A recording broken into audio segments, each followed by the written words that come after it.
Good morning, Dan. How are you? Gentlemen, day 38 since the Bears last lost a football game. Wow. That's something. That's something in these parts, and we'll see how they can keep it going. Yeah, it's been pretty phenomenal. The 4 game winning streak, and then of course you look at the record, and you look around the NFL, and certainly in the NFC and the division, they're still in contention. But they got an awful tough football game going on the road again, going to Baltimore, and we'll see if it's that difficult a game.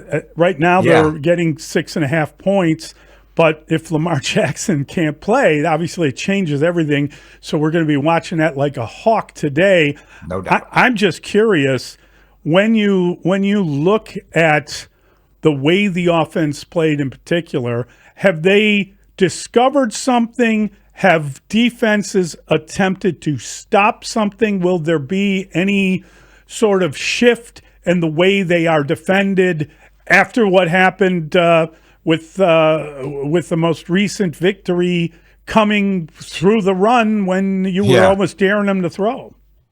I went through the entire rewatch yesterday, and it was almost startling how efficient the running game was and how out of sorts the passing game was. It was night and day between one element of your offense that was in complete rhythm and the other one that wasn't. And so I think Ben realizes that. I think he understands that these 3 days of practice are instrumental into getting them a little bit more synced up, particularly in the passing game. And we'll see where they go. What I love about the emergence of the running game is they haven't had to reinvent the wheel. They went into the bye week believing that they could get this unlocked, believing it could be unlocked with very little details that were tended to with more attention, and they've come out and run the ball with authority and run the ball the way that they've always wanted to.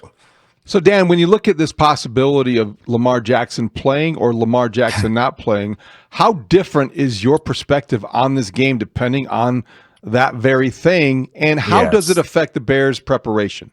This isn't just Sunday. This is the Ravens' whole season, kind of hinging on whether Lamar is healthy enough to go this weekend. And it's crazy, David. He hasn't played since the end of the Chiefs game, and they have scored one touchdown in their last 22 possessions with Cooper Rush running the show. We know how explosive this Ravens offense is with Lamar Jackson, and then it goes to completely constipated when you switch to the other guy. So much so that I think that there's a little bit of buzz that they would consider potentially a practice squad elevation of Tyler Huntley to be their starting quarterback in the event that Lamar is not healthy enough to go.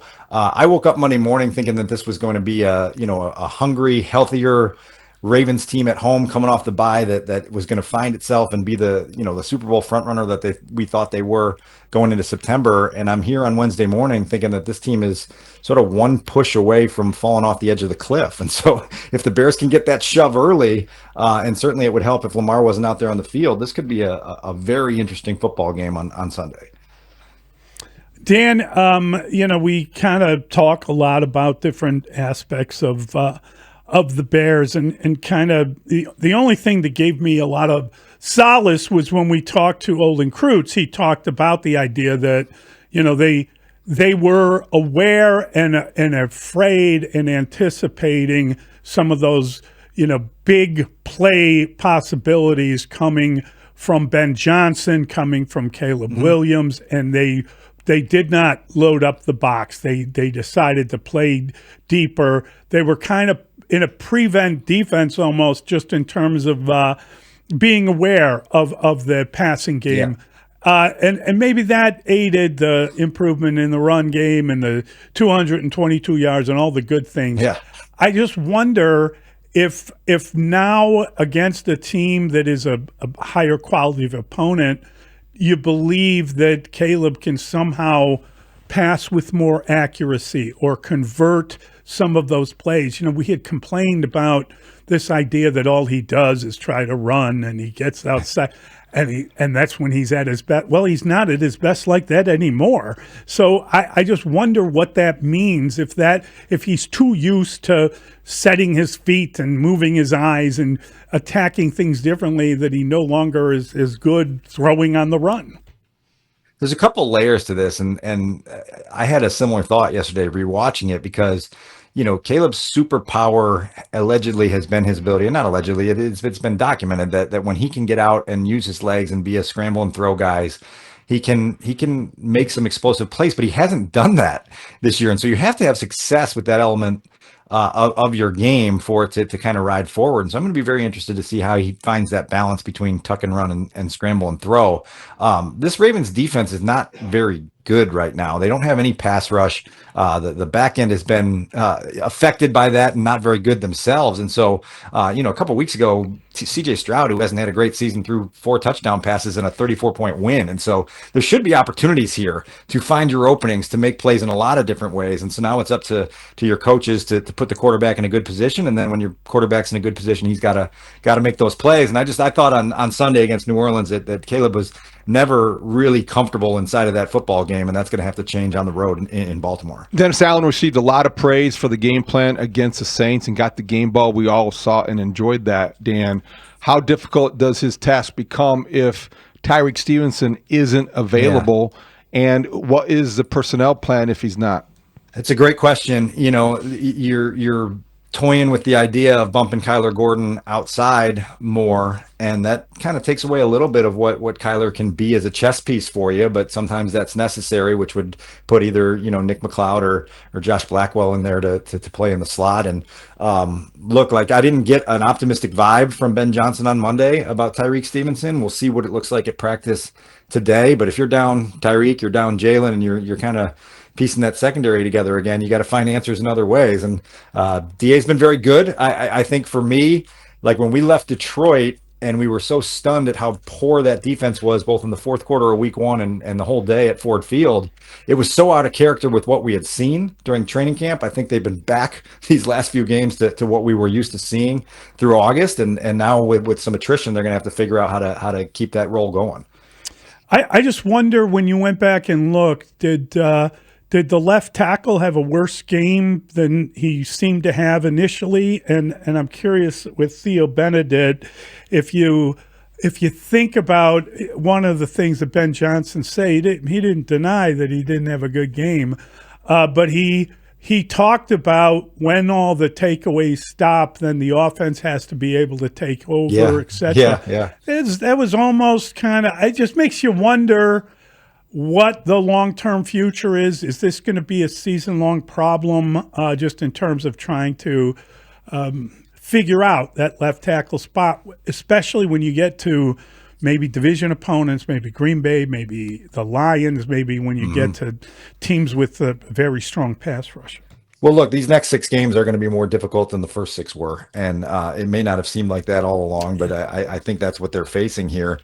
First, on the takeaway front, like, they had trouble in Las Vegas of taking advantage of premier field position that the defense had given them and not being able to capitalize on it. And it happened again Sunday. And so that's worrisome. And you have to figure out as an offense how to take advantage of what you're getting. As it relates to Theo, I don't think anyone in that building is naive enough to think that he was just going to be steady from, week 5 through the end of the season, given his lack of experience and what they're trying to do in developing him. The biggest question I have is, do you believe he can be your starter 3 years from now, or is he a placeholder until you find somebody that's better? And as fun as his story has been, for him taking advantage of opportunity and earning a role under this staff and getting himself a starting job, there are bigger picture questions this team has to answer to become a contender, and they're in the process of kind of doing that, and the sample size will grow here, but he's certainly got to play better than he did against New Orleans. Dan, how surprised were you that Ben Johnson offered the idea that Rome Odunze could have caught 1 or 2 of the throws from Caleb Williams before the end of the half, or just during the game? Because this is a guy that a lot of people have been saying the same thing that Ben Johnson expressed. Yeah, not surprised. I think this is Ben's direct nature. I'm always a fan of that. I believe that you're playing in a league that requires a really high level of mental toughness, and I've always been sort of averse to coaches who feel like they can't say out loud what they say privately to players. Like, if you need to catch a ball, you need to catch a ball. And if I tell you directly to your face, then I should be able to tell the outside world too that you need to catch that football. And so that's something that Rome's got to continue working on. And listen, like I love sitting in that room with Ben on Monday, Wednesday, Friday up there and getting his thoughts on things, because it's educational, it's direct, it's sincere, and you usually learn a lot. He's the truth teller, right? Isn't that what they do on Mondays, Tuesdays? Truth telling whatever? Monday, yeah. That's right. I love that. I honestly, I really, you love hearing what the guy has to say. And the other thing that we've kind of noticed is, you hear sensible answers to most of the questions. In other words, you don't have someone telling you something that is kind of like, what? I didn't see that at all. What are you talking about? He has the same sort of ideas and explanations of what you saw as if you actually saw what he's talking about. And far too often, it's been like confuse a cat. Someone up there just telling you things where you're like, what did he say? Well, and the other part is 98% of the time he answers the question that was asked, as opposed to you ask a question, then you get an answer to something else, and you're sitting there staring at the guy and you're going, that wasn't at all what I asked. And you're just talking around this question because you don't want to answer it. And so like that part's been refreshing as well. Look, like this is a cool part in their season now, where you do get to go play a team that on paper, entered the season believing they were every bit as good as anybody in the league, but now is struggling. And so like you should go in there with full confidence, with full emotion, and be ready to go try to pull this upset. 7 NFC teams have 2 losses. The Bears are one of them, Dan. And I think you talk about this truth telling. When the Bears are honest with themselves, is this a team that you think in a season in which they can make a run at a playoff spot, or is it more developmental? You talked about the situation at left tackle. The answer to that question could affect how you treat personnel situations like that one. David, I think it's both. I mean, I think you're realistic to understand that you're not going to be the team that's showering in confetti in February, but like if you can continue your growth as a program and your growth with individual players while trying to play as much meaningful football as you possibly can through the end of December, then you go ahead and attack this every single week with the belief that you can go beat the opponent that you're playing. And so I don't think they're in a state here where you can afford to just do trial and error and experiment with guys and try to prioritize that end of things over trying to actually compete. And so you've got to balance both those things, and I think they're going to try to do so successfully. And I think their ability to squeeze out some wins here over the last month give them a little bit more fun attached to this climb. We talked about the idea of the trade deadline coming up in early November, and here you are looking at this team, and I don't know if they feel and maybe the next couple weeks will tell the tale if they feel like they are in contention and can do something provided they improve in some fashion. How aggressive do you expect them to be, or do you think this is more a wait and see type of thing? Do you expect any particular move? And if you were given a move, what would you take? Well, I'll say this, 3.5 weeks ago, everyone was saying they got to go get a running back. They got to go get a running back. And Ben and the coaches inside that building said, stop it. We've got guys that we can run the football with. In the last 2 games, they've shown you that they've got guys that they can run the football with when they take care of details and scheme it up right and get everything moving in the right direction. I think this is a stand pat year for this team as it relates to the trade deadline. I just think that, again, you have to be realistic about what you're actually trying to do. You're not trying to make a bigger splash in 2025 at the expense of the future, which you're trying to build sustained success for. And so, look, like go window shop, go browse, go see if you can find a sale somewhere that might help you. But I wouldn't be ultra aggressive in trying to make a move that gives you a small boost this year at the expense of having things that you can build with in the future. Great stuff, Dan. Appreciate your time, buddy. Thanks, Dan. All right, guys. Talk soon.